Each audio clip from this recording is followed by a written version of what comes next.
Hello dear aspirants, welcome to Successbaaz academy. Successbaaz একাডেমিতে তোমাদের আরো একবার স্বাগত জানাই।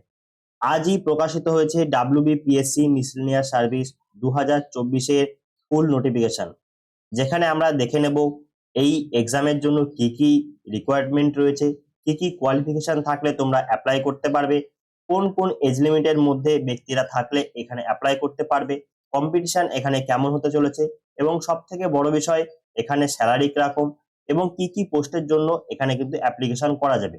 আর কি, আর সব থেকে বড় বিষয় হচ্ছে 2024-এর রিক্রুটমেন্ট বেরোচ্ছে এই 2026-এ এসে, মানে কোন পর্যায়ে সিস্টেম চলে গেছে ব্যাপারটা একবার বুঝতে পারছো। কিন্তু ঠিক আছে, তবুও আমাদের মেনে নিতে হবে, মেনে নিতে হয়, আমরা মেনে নিই, এভাবেই আমরা মেনে নিয়ে এগিয়ে যাব। তো আপাতত বেশি কথা না বাড়িয়ে আমরা আমাদের মূল যে আজকের মুদ্রা তার দিকে কিন্তু আমরা ফোকাস করার চেষ্টা করব। তো দেখতেই পাচ্ছ স্ক্রিনে, পাবলিক সার্ভিস কমিশন ওয়েস্ট বেঙ্গলের তরফ থেকে কিন্তু আজকেই নোটিফিকেশন জারি করা হয়েছে, যার অ্যাডভার্টাইজমেন্ট নাম্বার হলো 13/2024, 2026 নয়, 2026-এ রিক্রুটমেন্টটা পাবলিশ হচ্ছে। ঠিক আছে, কি বলছে প্রথমেই আমরা যে জিনিসটা দেখে নেবো সেটা হচ্ছে এই এক্সামটি হবে হচ্ছে 3টে ফেজে। এই রিক্রুটমেন্টটি কমপ্লিট করা হবে 3টে ফেজে। প্রথম হবে প্রিলিমিনারি এক্সামিনেশন, যেটা হবে কি, এই যে দেখতে পাচ্ছ অবজেক্টিভ টাইপ। আর কি হবে, তারপর হবে ফাইনাল এক্সামিনেশন, যেটা কি হবে, যেটা হবে রিটেন টাইপ, এবং তারপরে হবে কিন্তু পার্সোনালিটি টেস্ট। ঠিক আছে, এবার আর কি দেখবো, আর যেটা দেখবো যেটা আমাদের বলেছে যে কলকাতা এবং তার পার্শ্ববর্তী যে সমস্ত ডিস্ট্রিক্ট এবং অন্যান্য যে সমস্ত ডিস্ট্রিক্ট, সেই ডিস্ট্রিক্টে কিন্তু এক্সামের সেন্টার থাকবে। যারা দার্জিলিং এর জন্য, দার্জিলিং ডিস্ট্রিক্টের জন্য, এবং যারা কালিম্পং ডিস্ট্রিক্টের জন্য রয়েছে, তারা কিন্তু দার্জিলিং এ একটি সেন্টার হবে এবং কালিম্পং এ একটি সেন্টার হবে, যেটা পিএসসির ক্ষেত্রে হয়ে থাকে, সেটাই কিন্তু এখানে বলা হয়েছে। আর কি, ফাইনাল এক্সামিনেশন কিন্তু অবশ্যই কলকাতাতে হবে, আর পার্সোনালিটি টেস্ট যেটা, সেটাও কিন্তু ওয়েস্ট বেঙ্গল কলকাতাতে, যেটা পাবলিক সার্ভিস কমিশনের অফিস রয়েছে, সেখানে কিন্তু হেল্ড হবে। আচ্ছা, স্কেল অফ পে বা স্যালারি যে জিনিসটা, সেটা আমাদের কিরকম রয়েছে। স্কেল অফ পে রয়েছে হচ্ছে কিন্তু আমাদের যে রোপা 2019 সেটা অনুযায়ী কিন্তু, যেগুলো আমাদের 1 to 11 এই যে সিরিয়াল নাম্বারের যে পোস্টগুলো রয়েছে, এই পোস্টগুলোতে কিন্তু মোটামুটি 32,100 থেকে 82,900 টাকা এর মধ্যে কিন্তু বেসিক রয়েছে। এর সাথে কিন্তু এইচআরএ, ডিএ এবং অন্যান্য অ্যালাউন্স যুক্ত হবে। আর কি, আর যেটা হচ্ছে 12 থেকে 19, সেই জায়গাটাতে কিন্তু 28,900 থেকে 74,500, অর্থাৎ তোমরা খুব ভালোভাবে বুঝতে পারছো 30-32 হাজার টাকা বেসিক পে, মানে সেটা কিন্তু মাইনে একটা যথেষ্ট হ্যান্ডসাম মাইনের চাকরি। সুতরাং এখানে কিন্তু তোমরা খুব ভালো করে প্রিপেয়ার করো, কেননা আগামী দিনে এই চাকরিটা কিন্তু তোমাদের ফিউচার ডিসাইসিভ এমনটা কিন্তু হতে চলেছে। তার কারণ কি, তার কারণ হচ্ছে এই যে মিসেলেনিয়াস এক্সাম, এই এক্সাম দিয়ে কিন্তু খুব ভালো ভালো পোস্টে চাকরি পাওয়া যায়, এবং অনেক ক্ষেত্রে সুন্দর পোস্টের সাথে সুন্দর স্যালারি এবং কমফোর্টেবল জব দুটোই কিন্তু একসঙ্গে পাওয়া যায়। তাই কাজেই আর আজকে থেকে বাড়িতে বসে না থেকে, কোনো অপেক্ষা না করে দ্রুত পড়াশোনা শুরু করো, যাতে কিন্তু এই যে রিক্রুটমেন্ট, এই রিক্রুটমেন্টটা অন্তত তোমার হাত থেকে হাত ছাড়া না হয়ে যায়। আচ্ছা, ভ্যাকান্সি কত? ভ্যাকান্সি প্রতিবারের মতো এবারও কিন্তু এখনো ডিসক্লোজ করেনি, সেটা কিন্তু পরবর্তীতে ডিসক্লোজ করা হবে এমনটা জানানো হয়েছে। আচ্ছা, রিজার্ভেশন, যেটা নিয়ে বর্তমানে পশ্চিমবঙ্গে সব থেকে বেশি মানে ঝুট ঝামেলা চলছে, কি বলেছে, ইকোনমিক্যালি উইকার সেকশন যারা আছে তাদেরকে দেওয়া হবে, শিডিউল কাস্টদের দেওয়া হবে, শিডিউল ট্রাইবদের দেওয়া হবে, আর ওবিসি, ওবিসি কাদের, নন ক্রিমিলিয়ার, অর্থাৎ তোমাদের কিন্তু নন ক্রিমিলিয়ার সার্টিফিকেটটা থাকা অবশ্যই বাধ্যতামূলক। অনেকেই কমেন্টে প্রশ্ন করো যে দাদা, নন ক্রিমিলিয়ার সার্টিফিকেট কি এখনই নিয়ে আসবো, এখনই কি প্রডিউস করা দরকার? দেখো, দরকার থাকুক বা না থাকুক, তুমি যেহেতু এই রিক্রুটমেন্টের ফর্ম ফিল আপ করছো এবং এখানে তোমাকে নন ক্রিমিলিয়ার সার্টিফিকেট চেয়েছে, সুতরাং তোমার নিজের দিক থেকে সবকিছু ঠিক রাখার জন্য অবশ্যই উচিত তুমি কিন্তু এই রিক্রুটমেন্টের নোটিফিকেশন পাবলিশ হওয়ার পরে এবং তোমার অ্যাপ্লিকেশন করার আগে কিন্তু নন ক্রিমিলিয়ার সার্টিফিকেটটা বের করে রাখো। তার কারণ কি, তার কারণ হচ্ছে অনেক ক্ষেত্রে কোর্টে যদি কোনো সমস্যা, কোনোদিন কোনো সমস্যা হয়, যেমন বর্তমানে ওয়েস্ট বেঙ্গল পুলিশের কনস্টেবলের নিয়োগের যে সমস্যাটা চলছে, ইডাব্লিউএস যে কেসটা নিয়ে, তো সেক্ষেত্রে কি বলা হচ্ছে, সেক্ষেত্রে বলা হচ্ছে যে জিনিসটাকে বেঞ্চমার্ক হিসেবে ধরা হয়, সেটা হলো যেদিন তোমার অ্যাপ্লিকেশন তুমি করেছো তার আগে অবধি তোমার কাছে কি কি ডকুমেন্টস ছিল সেটা তোমাকে দেখা হয়। সুতরাং তুমি যদি নন ক্রিমিলিয়ারের আন্ডারে পড়ো, তোমার কিন্তু অবশ্যই উচিত অ্যাপ্লিকেশন করার আগে নিজের কাছে সার্টিফিকেটটা প্রডিউস করে রাখা। তাতে করে কি হবে, ওই সার্টিফিকেটের যে ডেটটা, ওই ডেটটা দেখে তুমি কিন্তু পরবর্তীতে যদি কোনো সমস্যা হয় তুমি বেরিয়ে যেতে পারবে। আচ্ছা, এরপরে কি দেখে নেবো, এরপরে দেখে নেবো যে reservation vacancies will be made as reported by the government, অর্থাৎ রিজার্ভেশন কোন ভ্যাকেন্সিতে কতটা রিজার্ভেশন কোন পার্টিকে কতটা দেওয়া হবে সেটা কিন্তু গভর্নমেন্ট রিপোর্টের ভিত্তিতে তৈরি হবে। ঠিক আছে। আর আর কি বলছে, কোয়ালিফিকেশনের ক্ষেত্রে যে কোনো ইউনিভার্সিটি থেকে ব্যাচেলার ডিগ্রি পাস করলেই হবে। এই degree from recognise university or its equivalent লেখাই আছে। আর কি, ability to read, write and speak in Bengali, অর্থাৎ অবশ্যই কিন্তু তোমাকে বাংলা ভাষায় দক্ষ হতে হবে। তবে হ্যাঁ, একটা জিনিস বলা হয়েছে যে যারা কিন্তু নেপালির জন্য বা যাদের মাদার টাং নেপালি, তাদের ক্ষেত্রে কিন্তু এটা এক্সেপশন রাখা হয়েছে। ঠিক আছে। আর কি, knowledge of Bengali will be tested, অর্থাৎ বাংলা যে তুমি কতটা জানো, বাংলার প্রতি যে তোমার জ্ঞান, সেটা কিন্তু তোমার ওখানে টেস্ট করা হবে। এবং সব থেকে বড় বিষয়, যারা নেপালি তাদেরও কিন্তু বাংলা টেস্টটা দিতে হবে। আর যারা বাঙালি, যারা বাংলায় এক্সাম দেবে, তাদের তো কোনো সমস্যাই নেই।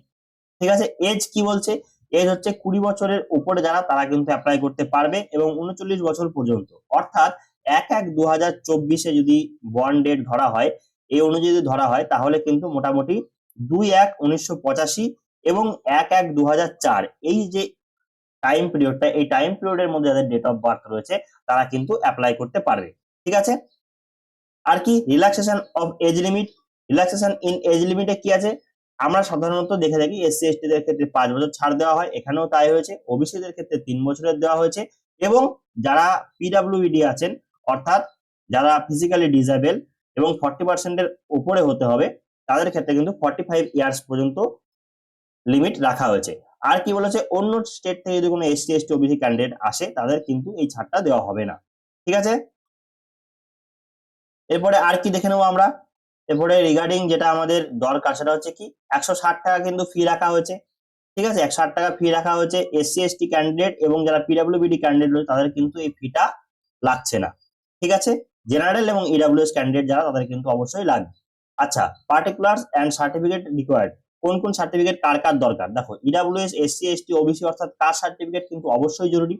আর যারা ডিসেবল রয়েছে, যারা ডিসেবিলিটি সার্টিফিকেট যাদের কাছে আছে, বা যারা ডিসেবল হিসাবে ফর্ম ফিল আপ করছো, তাদের কিন্তু ডিসেবিলিটি সার্টিফিকেট যেটা 40% এর অ্যাবাভ, এটা কিন্তু রাখবে। আর একটা জিনিস যেটা গুরুত্বপূর্ণ, সেটা হচ্ছে মেরিটিয়াস স্পোর্টস পার্সন, অর্থাৎ যারা বিভিন্ন খেলাধুলায় বিভিন্ন জায়গায় পারফরমেন্স করেছে, সেটা district level, state level, national, international, তো তাদের কিন্তু কম্পিটেন্ট অথরিটির দ্বারা কিন্তু তোমরা সেই সার্টিফিকেটটা ইস্যু করে রাখবে, এবং সার্টিফিকেটটা কিন্তু তোমাদের পরবর্তীতে জরুরত হতে চলেছে। ঠিক আছে।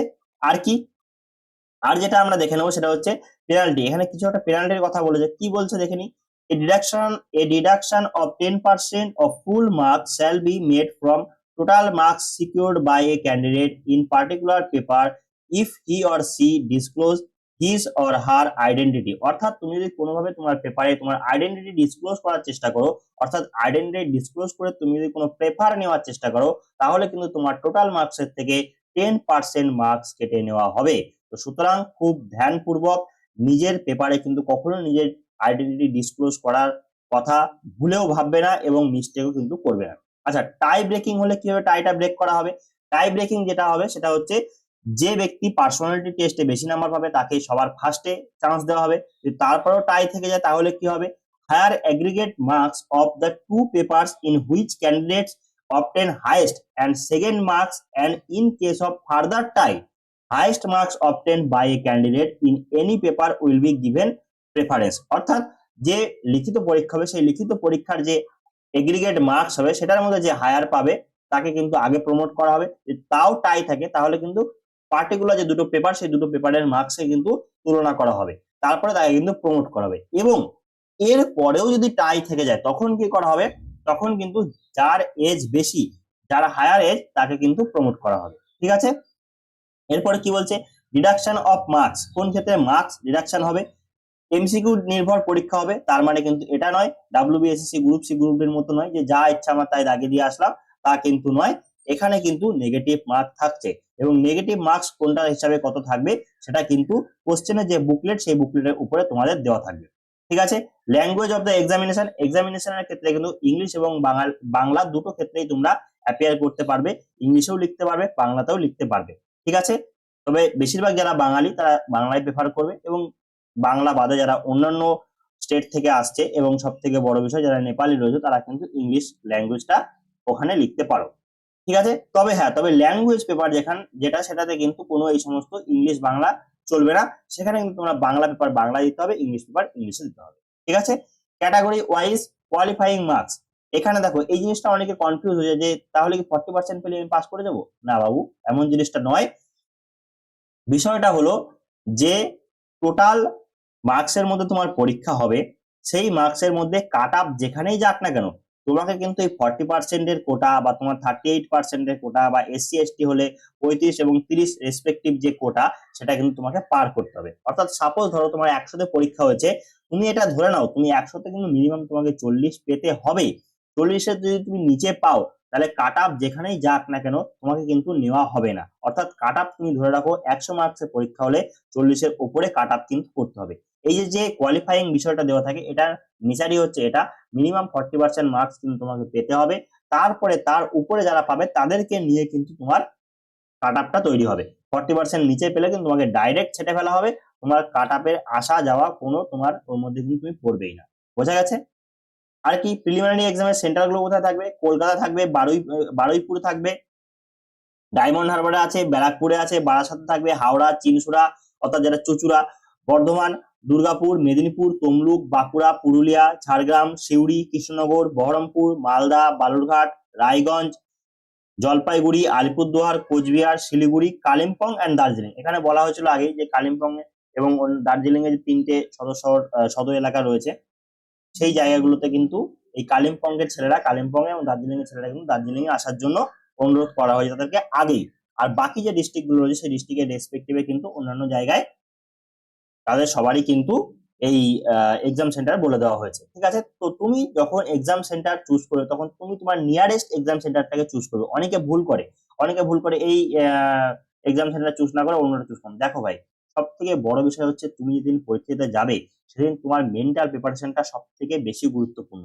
আর মেন্টালিটি তখনই ঠিক থাকে, মেন্টাল হেলথ তখনই ঠিক থাকে যখন তোমার ফিজিক্যাল হেলথ ঠিক থাকবে।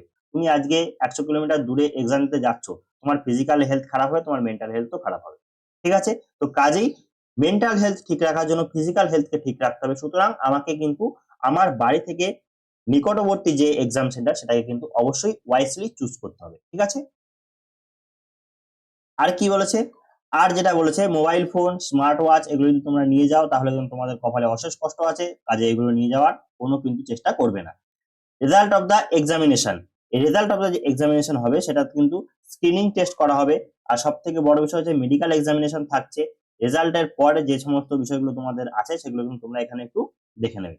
আর কি ক্যানভাসিং, কোন রকম যদি ক্যানভাসিং করেছো এবং কোন রকম ম্যাল প্র্যাকটিস যদি তোমরা করেছো তাহলে কিন্তু কপালে অশেষ কষ্ট আছে। আর কি আর যেটা দেখে নেব যে commencement date of online application. Online application কবে থেকে শুরু হচ্ছে? শুরু হবে হচ্ছে 30শে এপ্রিল থেকে, মানে বুঝতে পারছো আজকে 25 তারিখ, 30 তারিখ থেকে কিন্তু শুরু হয়ে যাবে। আর কি ক্লোজিং ডেট কবে আছে? 20 মে অবধি কিন্তু ক্লোজিং ডেট আছে, আপ টু 3 PM অর্থাৎ বিকেল 3টে পর্যন্ত। তবে চেষ্টা করবে খুব তাড়াতাড়ি এটাকে করে নেওয়ার এবং 20 তারিখ অবধি ওয়েট না করার চেষ্টা করবে, মোটামুটি 15 তারিখের মধ্যে তোমার কিন্তু অ্যাপ্লিকেশন করে নেওয়ার। বোঝা গেছে? আর কি ক্লোজিং ডেট অফ সাবমিশন ফিস কবে বলেছে? 20 তারিখেই কিন্তু লাস্ট ডেট আছে ফিস পে করার, যেটা কিন্তু 3টে অবধি কিন্তু থাকবে। ঠিক আছে? আর 22 তারিখ থেকে 28 তারিখের মধ্যে কিন্তু এডিট উইন্ডো খোলা হবে। বোঝা গেছে? এবার তোমরা বিভিন্ন জায়গায় বিভিন্ন রকম ভিডিও দেখবে যে আমি স্পোর্টস পার্সন, আমি ফিজিক্যালি ডিসেবল, আমার সার্টিফিকেট কিভাবে বার করবো, এই নিয়ে বিশাল একটা কনফিউশন তোমরা নিজেদের মধ্যে তৈরি করো। কোনো দরকার নেই। এই যে নোটিফিকেশন দিয়েছে তার নিচের দিকে নামলে অ্যাপেন্ডিক্স 1 আছে, এখানে কি দেখতে পাবো? Certificate regarding physical limitation and examination to write. বোঝা গেছে? অর্থাৎ তুমি যদি ফিজিক্যালি ডিসেবল হও এবং সেখানে যদি তোমার রাইটারের দরকার লাগে তাহলে কিন্তু এই যে অ্যাপ্লিকেশনটা এটা কিন্তু তোমাকে করতে হবে। বোঝা গেছে? আর কি আছে এর সাথে? দেখো যারা স্পোর্টস পার্সন তাদের জন্য দেওয়া রয়েছে ফেডারেল ন্যাশনাল অ্যাসোসিয়েশন, যদি তুমি ন্যাশনাল লেভেলে খেলে থাকো। ঠিক আছে? তারপরে দেখো এখানে বলে দিয়েছে, এখানে এটা কি বলেছে? স্টেট অ্যাসোসিয়েশন, এটা স্টেট লেভেলে হয়ে থাকলে, ঠিক আছে, এটা ইউনিভার্সিটি লেভেলে হয়ে থাকলে এটা থেকে করতে পারবে। আর কি বলেছে?